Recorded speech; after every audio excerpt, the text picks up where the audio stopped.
जय हिंद, वंदे मातरम। प्यारे साथी, तो आप लोग कैसे हैं? आशा करते हैं आप लोग बिल्कुल सही होंगे। तो मेरे प्यारे साथी, इस वीडियो में हम आप सभी के लिए लुसेंट किताब का संपूर्ण निचोड़ ले आए हैं, जिसमें हिस्ट्री, पॉलिटी एंड ज्योग्राफी का बहुत ही महत्वपूर्ण प्रश्न होने वाले हैं। और ये सारे प्रश्न प्रीवियस ईयर प्रश्न है फ्रेंड्स। और जितने भी प्रश्न हैं कहीं ना कहीं एग्जाम में पूछे गए हैं और आगे पूछे जाने की संभावना इससे कहीं ज़्यादा है प्यारे फ्रेंड्स। ठीक है, तो आप इस वीडियो में लास्ट तक बने रहें, जिससे आपकी एग्ज़ाम की तैयारी बहुत बेहतर ढंग से हो पाए प्यारे फ्रेंड्स। ठीक है, तो चलिए हम लोग इस सेशन को आगे बढ़ाते हुए फर्स्ट नंबर प्रश्न पर ध्यान देंगे। तो यहाँ पे देखिए, पहला नंबर प्रश्न में दिया हुआ है 1829 में भारत के किस गवर्नर जनरल ने सती प्रथा को ख़त्म करने का कानून बनाया था। तो यहाँ पे देखिए, सती प्रथा के बारे में बात किया जा रहा है कि सती प्रथा को कौन सा गवर्नर जनरल जो थे वह मतलब कि ख़त्म करने का प्लान बना रहे थे। तो इस क्वेश्चन का बिल्कुल राइट आंसर हो जाएगा ऑप्शन नंबर बी, जो कि लॉर्ड विलियम बेटिंग जो है वह सती प्रथा को ख़त्म कर रहे थे प्यारे फ्रेंड्स। और यह 1829 ईस्वी में सती प्रथा को ख़त्म कर दिया गया था। ठीक है प्यारे फ्रेंड्स, और सती प्रथा को ख़त्म करने में राजा राम मोहन राय जो थे इनके साथ थे। ठीक है, लॉर्ड विलियम बेटिंग के साथ दिए थे। और यहाँ पे देखिए ऑप्शन नंबर ए में दिया हुआ है लॉर्ड डलहौजी। तो 1848 से 1856 के बीच इनका कार्यकाल रहा था। और इस कार्यकाल में डाक सेवा इन्हें प्रारंभ किया था। डाक सेवा, रेल सेवा हो गया, ये सब इन्होंने प्रारंभ किया था प्यारे फ्रेंड्स। ठीक है, यहाँ पे देखिए दिया हुआ है लॉर्ड कॉर्नवालिस। तो लॉर्ड कॉर्नवालिस जो कि अस्थाई बंदोबस्ती लाने वाले लॉर्ड कॉर्नवालिस थे प्यारे फ्रेंड्स। ठीक है, और माउंटबेटन योजना जो कि 1947 ईस्वी में आया था, वो लॉर्ड माउंटबेटन के द्वारा लाया गया था प्यारे साथी। ठीक है, तो चलिए हम लोग यहाँ पे आगे बढ़ते हुए प्रश्न नंबर, यहाँ पे देखिए लॉर्ड विलियम बेटिंग के बारे में दिया हुआ है। लॉर्ड विलियम बेटिंग जो 1828 से लेकर 1835 तक शासन किए थे, भारत के प्रथम गवर्नर जनरल के रूप में यह लाए गए थे। ठीक है, तो चलिए आगे बढ़ते हैं हम लोग प्रश्न को, दूसरा नंबर प्रश्न पर ध्यान देंगे। यहाँ पे देखिए प्रश्न में दिया हुआ है रेगुन मिट्टी का दूसरा नाम क्या है। तो रेगुन मिट्टी का दूसरा नाम क्या है? तो इस प्रश्न का बिल्कुल राइट आंसर हो जाएगा ऑप्शन नंबर ए, जो कि हम लोग काला मिट्टी को हम लोग रेगुन मिट्टी का दूसरा नाम से हम लोग जानते हैं। और भारत में काला मिट्टी सर्वाधिक कहाँ पाई जाती है? तो यह मुंबई में सर्वाधिक काली मिट्टी पाई जाती है। और पूरे भारत में काली मिट्टी कितना है? तो 15% जो है वह पूरे भारत में काली मिट्टी पाई जाती है प्यारे साथी। ठीक है, यहाँ पे देखिए जलोढ़ मिट्टी। तो जलोढ़ मिट्टी कहाँ सर्वाधिक पाई जाती है? तो उत्तर भारत में जो है वह जलोढ़ मिट्टी पाई जाती है। और कुल भारत का 40% जो हिस्सा है वह जलोढ़ मिट्टी है। ठीक है प्यारे फ्रेंड्स, और जलोढ़ मिट्टी का दूसरा नाम जो होता है वह भांगर मिट्टी के नाम से हम लोग जानते हैं। जलोढ़ मिट्टी का दूसरा नाम है प्यारे साथी। ठीक है, तो चलिए हम लोग यहाँ पे आगे बढ़ते हुए प्रश्न नंबर 3 पर देखेंगे। यहाँ पे देखिए प्रश्न नंबर 3 में दिया हुआ है निम्नलिखित में से कौन सी परत सूर्य की सबसे बाहरी परत है। तो सूर्य की सबसे बाहरी परत कौन सी है? तो इस प्रश्न का बिल्कुल राइट आंसर हो जाएगा ऑप्शन नंबर ए, जो कि कोरोना को हम लोग सूर्य की सबसे बाहरी परत के रूप में जानते हैं प्यारे साथी। और कोरोना कितना डिग्री सेल्सियस रहता है कोरोना की? तो 6000 डिग्री सेल्सियस बाहरी परत का तापमान रहता है प्यारे साथी। ठीक है, और यहाँ पे देखिए कोर दिया हुआ है। तो कोर में कितना रहता है? तो 15 लाख डिग्री सेल्सियस जो है वह जो कि सूर्य के कोर पर सेल्सियस। तो चलिए हम लोग आगे बढ़ते हैं। यहाँ पे देखिए कोर दिया हुआ है। यहाँ पे देखिए कोर दिया हुआ है, उसके बाद रिएक्टिविटी जोन दिया हुआ है प्यारे साथी। देखिए यहाँ पे कोरोना दिया हुआ है जो कि बाहरी सतह है प्यारे साथी। तो चलिए हम लोग यहाँ पे आगे बढ़ते हुए प्रश्न नंबर 4 को देखेंगे। लाला लाजपत राय की मृत्यु निम्नलिखित में से किस घटना के संबंध में है? तो लाला लाजपत राय की मृत्यु किस घटना के संबंध में है? तो इस प्रश्न का बिल्कुल राइट आंसर हो जाएगा ऑप्शन नंबर बी, जो कि लाला लाजपत राय की मृत्यु साइमन कमीशन के आयोग के समय हुआ था। और यह साइमन कमीशन 1928 ईस्वी में भारत आया था प्यारे साथी। ठीक है, और उसी समय लाला लाजपत राय को लाठी से मार कर उनकी मृत्यु कर दिया गया था। ठीक है, यहाँ पे देखिए रॉलेट एक्ट, तो यह 1919 ईस्वी में आया था। और रॉलेट एक्ट को हम लोग काला कानून के नाम से भी जानते हैं। ठीक है, काला कानून के नाम से हम लोग रॉलेट एक्ट को जानते हैं। पूना समझौता कब हुआ था? तो 1932 ईस्वी में जो कि पूना समझौता हुआ था। और यह महात्मा गांधी और भीमराव अंबेडकर के बीच हुआ था। भीमराव अंबेडकर के बीच और महात्मा गांधी के बीच जो कि पूना समझौता हुआ था। ठीक है, तो चलिए हम लोग यहाँ पे आगे बढ़ते हुए 5वां नंबर प्रश्न पर ध्यान देंगे। निम्नलिखित में से किस चीनी बौद्ध यात्री ने राजा हर्षवर्धन और पुलकेशिन द्वितीय दोनों के दौरान आया था? तो इस प्रश्न का बिल्कुल राइट आंसर हो जाएगा ऑप्शन नंबर जो कि ए, हेन त्सांग्स जो थे वह चीनी बौद्ध यात्री के रूप में हर्षवर्धन और पुलकेशिन द्वितीय के दरबार में आए थे। ठीक है प्यारे साथी, यह देखिए ऑप्शन नंबर बी में दिया हुआ इब्न बतूता। तो यह मोरक्को का रहने वाला था। यह भारत में आया था प्यारे साथी। और यह मोहम्मद बिन तुगलक के दरबार में आया था। मोहम्मद बिन तुगलक के दरबार में इब्न बतूता आया था प्यारे साथी। ठीक है, तो चलिए हम लोग आगे बढ़ते हुए प्रश्न नंबर 6 को देखेंगे। यहाँ पे देखिए दिया हुआ प्रश्न में 1857 के विद्रोह में किसने भाग नहीं लिया था। तो 1857 के विद्रोह में किसने भाग नहीं लिया था, तो इस प्रश्न का बिल्कुल राइट आंसर हो जाएगा ऑप्शन नंबर जो कि बी, भगत सिंह जो थे वो 1857 के विद्रोह में भाग नहीं लिए थे। ठीक है, जो कि तात्या टोपी हो गए, बहादुर शाह जफर हो गए और लक्ष्मीबाई, ये सभी ने 1857 के विद्रोह में भाग लिए थे। ठीक है, चलिए हम लोग यहाँ पे आगे बढ़ते हैं और प्रश्न नंबर 7 को देखेंगे। तो यहाँ पे देखिए दिया हुआ है, देखिए प्रश्न में दिया हुआ है सुल्तान अजलन साहब कप किस खेल से संबंधित है। तो सुल्तान अजहन साहब कप जो है किस खेल से संबंधित है, तो इस प्रश्न का बिल्कुल राइट आंसर हो जाएगा ऑप्शन नंबर ए, फुटबॉल जो है वह सुल्तान अजलन साहब कप से संबंधित है। ठीक है, तो चलिए हम लोग यहाँ पे आगे बढ़ते हैं। 8वां नंबर प्रश्न में दिया हुआ है अंतर्राष्ट्रीय महिला दिवस किस दिन मनाया जाता है। तो अंतर्राष्ट्रीय महिला दिवस हम लोग किस दिन मनाते हैं, तो इस प्रश्न का बिल्कुल राइट आंसर हो जाएगा ऑप्शन नंबर डी, अंतर्राष्ट्रीय महिला दिवस हम लोग 8 मार्च के रूप में मनाते हैं प्यारे साथी। ठीक है, तो चलिए हम लोग आगे बढ़ते हैं और प्रश्न नंबर 9 को देखेंगे। यहाँ पे देखिए दिया हुआ प्रश्न में निम्नलिखित में से कौन सी ब्रह्मपुत्र नदी की सहायक नदियाँ हैं। तो ब्रह्मपुत्र नदी की सहायक नदियाँ के रूप में यहाँ पे देखिए दिया हुआ है ऑप्शन नंबर ए में मानस की नदियाँ, ऑप्शन नंबर बी में दिया हुआ है यमुना की नदियाँ और ऑप्शन नंबर सी में दिया हुआ है तिस्ता की नदियाँ। तो ये दोनों जो नदियाँ हैं ए और सी यानी मानस नदी और तिस्ता नदी, ये दोनों नदियाँ ब्रह्मपुत्र की सहायक नदियाँ हैं। ठीक है, तो इसका बिल्कुल राइट आंसर हो जाएगा ऑप्शन नंबर डी, जो कि ए और सी मानस और तिस्ता ये दोनों ब्रह्मपुत्र की सहायक नदियाँ के रूप में है। तो चलिए हम लोग यहाँ पे आगे बढ़ते हुए 10वां नंबर प्रश्न पर ध्यान देंगे। यहाँ पे देखिए प्रश्न में दिया हुआ है नाटू नाटू गीत के संगीतकार कौन थे। तो नाटू नाटू गीत के संगीतकार कौन थे, तो इस प्रश्न का बिल्कुल राइट आंसर हो जाएगा ऑप्शन नंबर ए, जो कि एम किरणवाली जो थे वह नाटू नाटू गीत के संगीतकार थे प्यारे फ्रेंड्स। ठीक है, चलिए आगे बढ़ते हैं और प्रश्न नंबर 11 को देखेंगे। यहाँ पे देखिए निम्नलिखित में से किसने जनवरी 2023 में स्मार्ट पोर्टल को लॉन्च किया था। तो स्मार्ट पोर्टल को लॉन्च करने वाले जो थे वह कि आयुष्मान मंत्रालय जो है वह जो कि 2023 ईस्वी में स्मार्ट पोर्टल को लॉन्च किए थे। ठीक है, चुनाव आयोग कौन सा लॉन्च किया है, तो यह स्वाति ऐप को जो है वह चुनाव आयोग द्वारा लॉन्च किया गया है। चलिए हम लोग यहाँ पे आगे बढ़ते हैं और प्रश्न नंबर 12 पर देखेंगे। भारत के किस राज्य में विश्व का सबसे ऊंचा जैन मूर्ति है। तो भारत के किस राज्य में जो कि सबसे ऊंचा जैन मूर्ति है, तो इस प्रश्न का बिल्कुल राइट आंसर हो जाएगा ऑप्शन नंबर ए, जो कि मध्य प्रदेश में, और मध्य प्रदेश में विश्व का सबसे ऊंचा जैन मूर्ति है प्यारे साथी। ठीक है, तो चलिए हम लोग यहाँ पे आगे बढ़ते हुए प्रश्न नंबर, देखिए यहाँ पे जैन मूर्ति दिया हुआ है, विश्व का सबसे ऊंचा यहाँ पे दिया हुआ है। ठीक है, तो चलिए हम लोग यहाँ पे आगे बढ़ते हैं और प्रश्न नंबर 13 पर ध्यान देंगे। तो निम्नलिखित में से भारतीय संविधान का कौन सा भाग राज्यों में शासन के बारे में बताता है। तो यहाँ पे देखिए राज्यों के शासन के बारे में कौन सा भाग बताएगा, तो इस प्रश्न का बिल्कुल राइट आंसर हो जाएगा ऑप्शन नंबर बी, जो कि भाग 6 में भारत के राज्यों के बारे में शासन के बारे में बताया गया है। ठीक है, यहाँ पे भाग 5 दिया हुआ है, तो भाग 5 में संघीय राज्य के बारे में बताया गया है, यानी केंद्र के बारे में जो शासन होगा वह भाग 5 के बारे में बताया गया है। ठीक है, यहाँ पे देखिए भाग 8 दिया हुआ है, तो भाग 8 जो कि केंद्र शासित प्रदेश में जो शासन होगा उसके बारे में भाग 8 के बारे में बताया गया। तो चलिए हम लोग यहाँ पे आगे बढ़ते हुए 14 नंबर प्रश्न पर ध्यान देंगे। भारतीय संविधान के कौन सी अनुसूची नगर पालिका से संबंधित है। तो नगर पालिका से संबंधित कौन सी अनुसूची है, तो इस प्रश्न का बिल्कुल राइट आंसर हो जाएगा ऑप्शन नंबर सी, जो कि अनुसूची जो 12 है वह नगर पालिका से संबंधित है। ठीक है, यहाँ पे देखिए अनुसूची 10 दिया हुआ है, तो अनुसूची 10 किससे संबंधित है, तो दल बदल कानून से संबंधित कौन सा है, तो अनुसूची 10 जो है वह दल बदल कानून से संबंधित है। अनुसूची 11 तो यह पंचायती राज से संबंधित जो है वह अनुसूची 11 है प्यारे साथी। तो चलिए हम लोग यहाँ पे आगे बढ़ते हुए प्रश्न नंबर 15 पर ध्यान देंगे।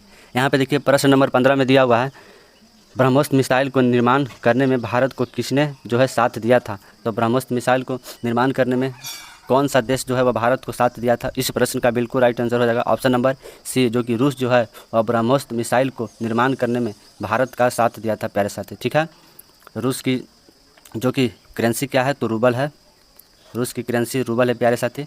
चीन की क्या है, तो चीन की युआन जो है इसकी करेंसी है चीन का। ठीक है, अमेरिका का क्या है, तो अमेरिका का डॉलर है, डॉलर जो है वह अमेरिका की करेंसी का नाम है।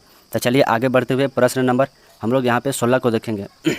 यहाँ पे देखिए प्रश्न में दिया हुआ है विश्व ओजोन दिवस के रूप में कब मनाया जाता है। तो विश्व ओजोन दिवस के रूप में हम लोग 16 सितंबर को जो कि विश्व ओजोन दिवस के रूप में हम लोग मनाते हैं प्यारे साथी। ठीक है, यहाँ पे देखिए 5 जून दिया हुआ है, तो 5 जून को हम लोग क्या मनाते हैं, तो पर्यावरण दिवस, विश्व पर्यावरण दिवस के रूप में हम लोग 5 जून को मनाते हैं। ठीक है, तो चलिए हम लोग यहाँ पे आगे बढ़ते हैं यहाँ पे देखिए दिया हुआ है वायुमंडल की परतें के बारे में दिया हुआ है। तो वायुमंडल परतें, सबसे ऊपर मंडल जो है बहिष्ठ मंडल हो गया, उसके बाद तापमान मंडल हो गया, उसके बाद मध्य मंडल हो गया, उसके बाद समताप मंडल हो गया, उसके बाद क्षोभ मंडल हो गया। क्षोभ मंडल में जो कि बादल बनते हैं, क्षोभ मंडल में बादल बनते हैं, ठीक है। समताप मंडल में एरोप्लेन उड़ता है, एरोप्लेन जो है वो समताप मंडल में उड़ता है प्यारे साथी, ठीक है। तो चलिए हम लोग यहाँ पे आगे बढ़ते हुए प्रश्न नंबर 17 को देखेंगे। डीआरडीओ द्वारा विकसित पहला मिसाइल का नाम क्या है?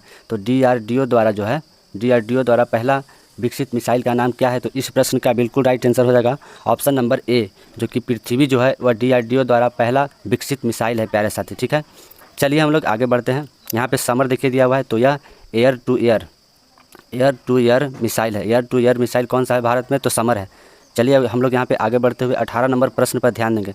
भारत का पहला मानव अंतरिक्ष मिशन का नाम क्या है? तो भारत का पहला मानव अंतरिक्ष मिशन का नाम क्या है? तो इस प्रश्न का बिल्कुल राइट आंसर हो जाएगा ऑप्शन नंबर ए, जो गगनयान है वह भारत का पहला अंतरिक्ष मिशन जो होने वाला है वह गगनयान होने वाला है प्यारे साथी, ठीक है। और इसमें कितने व्यक्ति हैं? तो 4 व्यक्ति जो हैं वह गगनयान में जाने वाले हैं। तो चलिए हम लोग यहाँ पे आगे बढ़ते हुए, यहाँ पे देखिए दिया हुआ है गगन उपग्रह को लॉन्च करने के लिए कुल कितने व्यक्ति को चिन्हित किया गया? तो गगन व्यक्ति को लॉन्च करने के लिए कुल कितने व्यक्ति को चिन्हित किया? इस प्रश्न का बिल्कुल राइट आंसर रहेगा ऑप्शन नंबर डी, जो कि 4 व्यक्ति को जो है वह जो कि चिन्हित किया गया वह गगनयान मिशन के लिए, ठीक है। तो चलिए हम लोग यहाँ पे आगे बढ़ते हुए प्रश्न नंबर, और यहाँ पे देखिए वो कौन कौन से व्यक्ति हैं? तो ग्रुप कैप्टन प्रशांत जो है ये है, ठीक है। ग्रुप कैप्टन अजीत हो गए, एंड ग्रुप कैप्टन अंगद हो गए, और यहाँ पे देखिए दिया हुआ है वीर कमांडर के रूप में शुभांशु शुक्ला जो है ये जाएंगे, ठीक है। ये चारों जो है वो जाने वाले हैं गगनयान मिशन के लिए, ठीक है प्यारे साथी। तो चलिए हम लोग यहाँ पे आगे बढ़ते हुए प्रश्न को देखेंगे 20 नंबर। यहाँ पे देखिए प्रश्न में दिया हुआ है पूर्वी घाटी में सर्वोत्तम शिखर कौन सा है?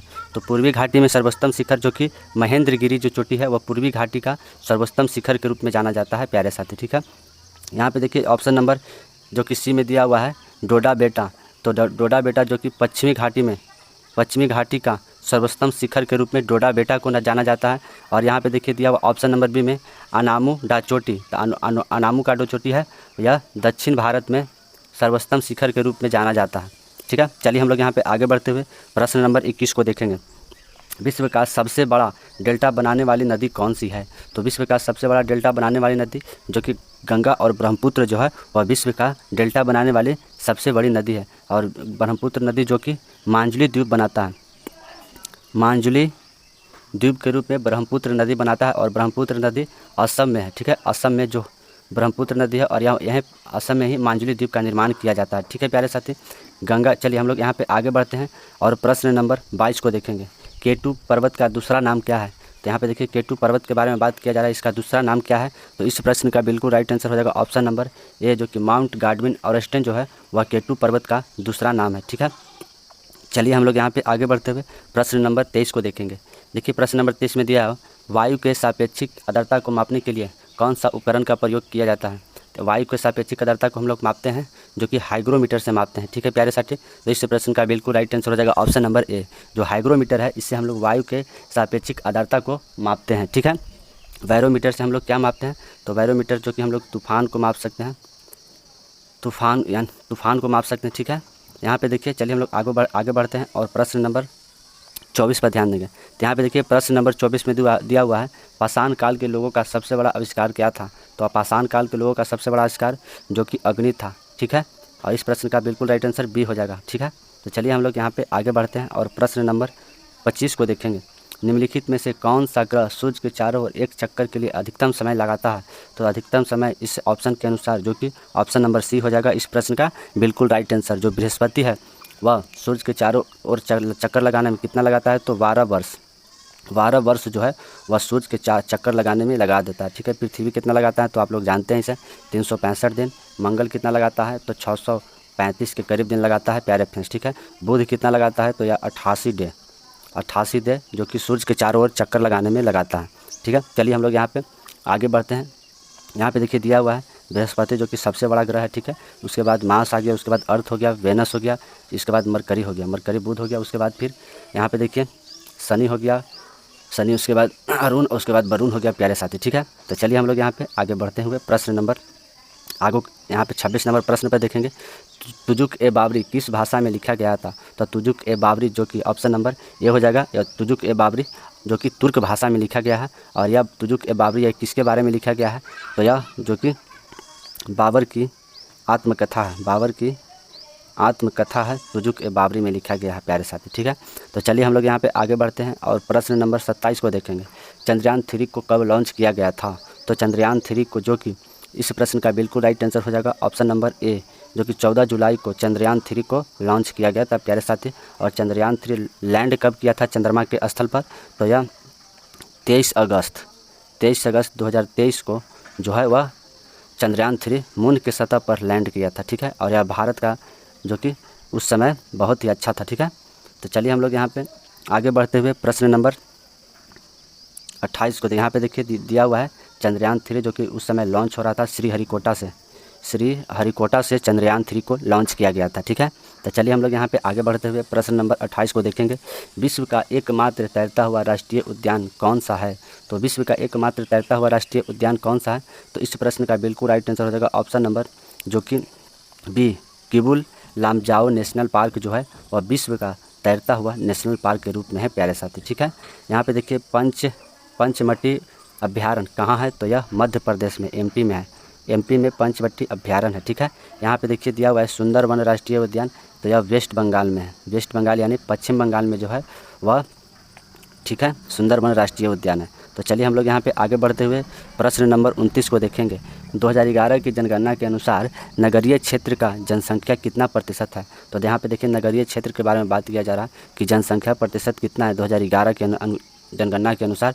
तो इस प्रश्न का बिल्कुल राइट आंसर हो जाएगा ऑप्शन नंबर जो कि बी नंबर हो जाएगा, जो 31.2% है वह जो कि भारत का जनगणना के 2011 के जनगणना के अनुसार नगरीय जनसंख्या है 31.2%। ठीक है, और ग्रामीण कितना है, ग्रामीण कितना परसेंट जनसंख्या है? तो यह 68.8% जो है वह ग्रामीण क्षेत्र का जनसंख्या है प्यारे फ्रेंड्स। ठीक है, तो चलिए हम लोग यहाँ पे आगे बढ़ते हुए क्वेश्चन को बढ़ाते हैं। यहाँ पे देखिए विश्व का सबसे ऊंचा राष्ट्रीय मार्ग किस देश में है? तो विश्व का सबसे ऊंचा राष्ट्रीय मार्ग किस देश में है? तो यहाँ देखिए ऑप्शन नंबर ए में दिया हुआ है चीन, ऑप्शन नंबर बी में दिया हुआ है अमेरिका, ऑप्शन नंबर डी में दिया हुआ है भारत और ऑप्शन नंबर डी में दिया हुआ है ऑस्ट्रेलिया।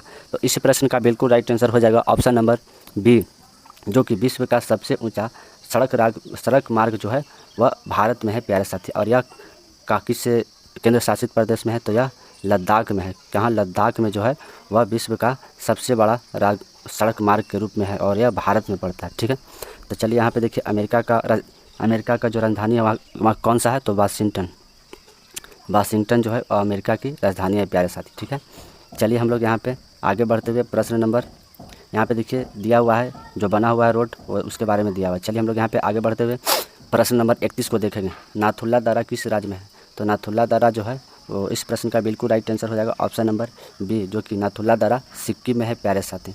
ठीक है, तो चलिए हम लोग यहाँ पे आगे बढ़ते हैं। जोजिला दर्रा कहाँ है?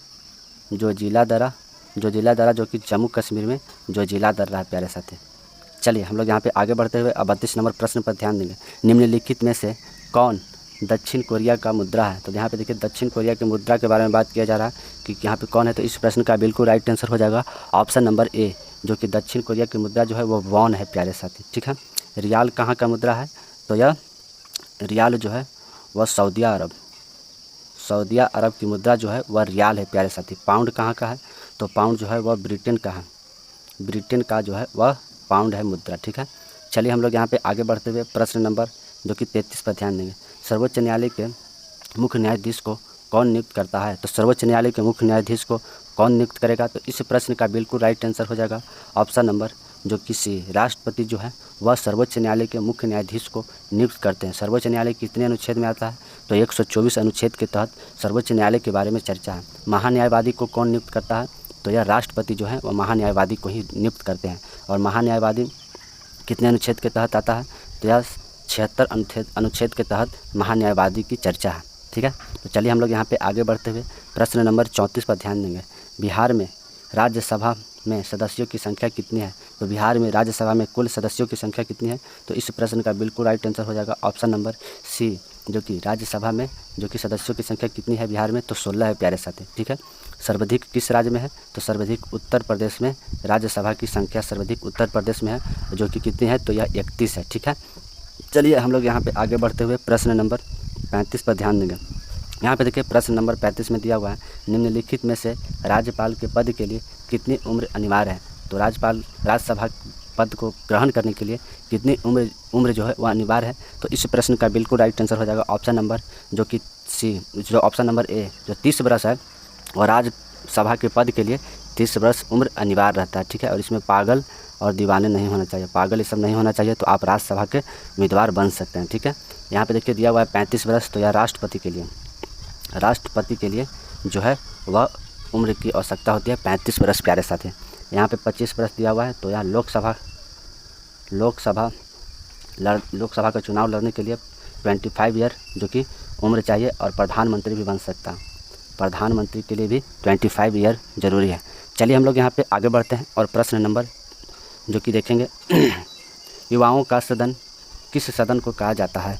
तो युवाओं का सदन प्यारे साथी किस सदन को कहते हैं, तो इस प्रश्न का बिल्कुल राइट आंसर हो जाएगा ऑप्शन नंबर बी, जो कि युवाओं का सदन हम लोग लोकसभा के सदन को हम लोग युवाओं का सदन के नाम से जानते हैं।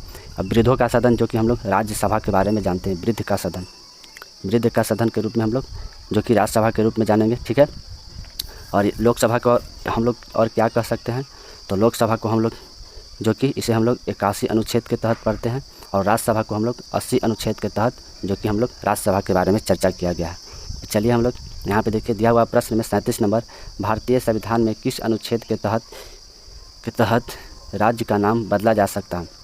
राज्य का नाम बदला जा सकता है कितने अनुच्छेद के तहत, तो इस प्रश्न का बिल्कुल राइट आंसर हो जाएगा ऑप्शन नंबर जो कि बी, जो कि अनुच्छेद 3 के तहत हम लोग राज्य के नाम क्षेत्रफल को बदल सकते हैं, नाम क्षेत्रफल ये सभी को हम लोग चेंज कर सकते हैं अनुच्छेद 3 के तहत जो है प्यारे साथी। ठीक है, तो चलिए हम लोग यहाँ पे आगे बढ़ते हुए प्रश्न नंबर 38 को देखेंगे। निम्नलिखित में से पोंगल किस राज्य का लोक नृत्य है। तो पोंगल जो है वह किस राज्य का लोक नृत्य है, तो इस प्रश्न का बिल्कुल राइट आंसर हो जाएगा ऑप्शन नंबर बी, जो कि तमिलनाडु में जो कि है वह पोंगल लोक नृत्य है प्यारे साथी। ठीक है, केरल में कौन सा है, तो केरल में जो कि कथकली जो है वह केरल में फेमस लोक डांस है। ठीक है, आंध्र प्रदेश में कौन सा है, तो कुचिपुड़ी जो है वह आंध्र प्रदेश की फेमस लोक नृत्य है। तो चलिए हम लोग यहाँ पे आगे बढ़ते हुए यहाँ हम लोग देखेंगे। तो यहाँ पे देखिए 39 नंबर प्रश्न में दिया हुआ है, इंडिका पुस्तक के लेखक कौन थे। तो इंडिका पुस्तक के लेखक जो है वह ऑप्शन नंबर इसका बिल्कुल राइट आंसर हो जाएगा, जो कि ऑप्शन नंबर है मेगास्थनीज जो है वह इंडिका पुस्तक के लेखक है। और इंडिका पुस्तक में मौर्य साम्राज्य के बारे में चर्चा है इंडिका पुस्तक में प्यारे साथी। और जो मेगास्थनीज थे और यह चंद्रगुप्त मौर्य के दरबार में रहते थे, चंद्रगुप्त मौर्य के दरबार में मेगास्थनीज रहते थे। ठीक है, और यहाँ पे देखिए दिया हुआ है फाहियान कहाँ का यात्री था, तो चीन का यात्री था फाहियान। ठीक है, इब्न बतूता कहाँ का यात्री था, तो यह मोरक्को का यात्री जो था यह इब्न बतूता था प्यारे साथी। ठीक है, आप लोग इसे नोट करते चलिएगा। चलिए हम लोग यहाँ पे आगे बढ़ते हैं और प्रश्न नंबर 40 पर ध्यान देंगे। यहाँ पे देखिए प्रश्न में दिया हुआ है, भारत में सर्वाधिक कोयला किस राज्य से निकलता है। तो भारत में सर्वाधिक कोयला किस राज्य से निकलेगा, तो इस प्रश्न का बिल्कुल राइट आंसर हो जाएगा ऑप्शन नंबर ए, जो कि सर्वाधिक जो है वह छत्तीसगढ़ राज्य से जो कि भारत में सर्वाधिक कोयला के रूप में निकाला जाता है प्यारे साथी। ठीक है, तो आप लोगों को यह सेशन कैसा लगा, अगर आप लोगों को यह सेशन पसंद आया तो आप लाइक शेयर ज़रूर करें। अगर आप चैनल पर नए हैं तो आप चैनल को ज़रूर से ज़रूर सब्सक्राइब करें प्यारे साथी, जिससे अगर वीडियो डालें तो आपको नोटिफिकेशन सर्वप्रथम प्राप्त हो। ये जितने भी प्रश्न थे प्यारे साथी ये सभी सिलेक्टेड क्वेश्चन थे और कहीं ना कहीं एग्ज़ाम में पूछे गए थे, जैसे कि बिहार एसएससी हो गया, उसके बाद फिर हो गया आरआरबी टेक्नीशियन हो गया, उसके बाद एसएससी एमटीएस हो गया, ये सभी एग्ज़ाम में पूछे गए सवाल हैं। ठीक है, तो आप लोग इसे ध्यान से पढ़िएगा। ठीक है, तो चलिए हम लोग इस सेशन को यहीं पे अंत करते हैं। ठीक है प्यारे साथी, जय हिंद।